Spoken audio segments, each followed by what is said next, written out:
حضرت صدیق اکبر رضی اللہ عنہ کا خواب۔ حضرت صدیق اکبر رضی اللہ عنہ قبل از اسلام ایک بہت بڑے تاجر تھے۔ آپ تجارت کے سلسلے میں ملک شام میں تشریف فرما تھے کہ ایک رات خواب میں دیکھا کہ چاند اور سورج آسمان سے اتر کر ان کی گود میں آ پڑے ہیں۔ حضرت صدیق اکبر رضی اللہ عنہ نے اپنے ہاتھ سے چاند اور سورج کو پکڑ کر اپنے سینے سے لگا لیا اور انہیں اپنی چادر کے اندر کر لیا۔ صبح اٹھے تو ایک عیسائی راہب کے پاس پہنچے اور اس سے اس خواب کی تعبیر پوچھی۔ راہب نے پوچھا، آپ کون ہیں؟ آپ نے فرمایا، میں ابو بکر ہوں اور مکہ کا رہنے والا ہوں۔ راہب نے پوچھا، کون سے قبیلہ سے ہیں آپ؟ فرمایا، بنو ہاشم۔ اور ذریعہ معاش کیا ہے؟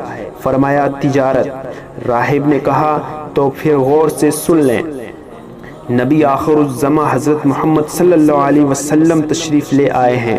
وہ بھی اسی قبیلہ بنی ہاشم سے ہیں اور وہ آخری نبی ہیں، اور اگر وہ نہ ہوتے تو خدا تعالیٰ زمین و آسمان کو پیدا نہ فرماتا اور کسی نبی کو بھی پیدا نہ فرماتا، اور وہ اولین و آخرین کے سردار ہیں۔ اور اے ابو بکر، تم اس کے دین میں شامل ہوں گے اور اس کے وزیر اور اس کے بعد اس کے خلیفہ بنو گے۔ یہ ہے تمہارے خواب کی تعبیر۔ اور یہ بھی سن لو، میں نے اس نبی پاک کی تعریف و نعت توریت و انجیل میں پڑھی ہے اور میں اس پر ایمان لا چکا ہوں اور مسلمان ہوں، لیکن عیسائیوں کے خوف سے اپنے ایمان کا اظہار نہیں کیا۔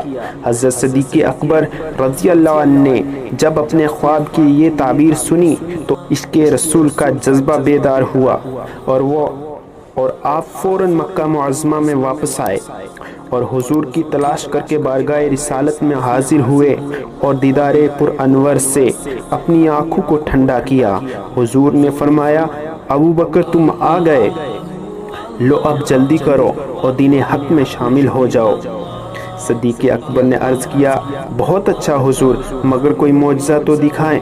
حضور نے فرمایا، وہ خواب جو شام میں دیکھ کر آئے ہو اور اس کی تعبیر جو اس راہب سے سن کر آئے ہو، میرا ہی تو معجزہ ہے۔ ابو بکر نے یہ سن کر عرض کیا، صدقت یا رسول اللہ، انا اشہد انک رسول اللہ، سچ فرمایا اللہ کے رسول آپ نے، اور میں گواہی دیتا ہوں کہ آپ واقعی اللہ کے سچے رسول ہیں۔ سبق: حضرت ابو بکر صدیق رضی اللہ عنہ حضور صلی اللہ علیہ وسلم کے وزیر اور خلیفہ برحق ہیں، اور ہمارے حضور صلی اللہ علیہ وسلم سے کوئی بات چھپی نہیں رہتی۔ آپ دانائے غیوب ہیں، اور یہ بھی معلوم ہوا کہ تمام مخلوق ہمارے حضور ہی کے صدقے میں پیدا کی گئی ہے۔ اگر حضور نہ ہوتے تو کچھ نہ ہوتا، وہ جو نہ تھے تو کچھ نہ تھا، وہ جو نہ ہوں تو کچھ نہ ہو۔ جان ہے وہ جہان کی، جان ہے تو جہان ہے۔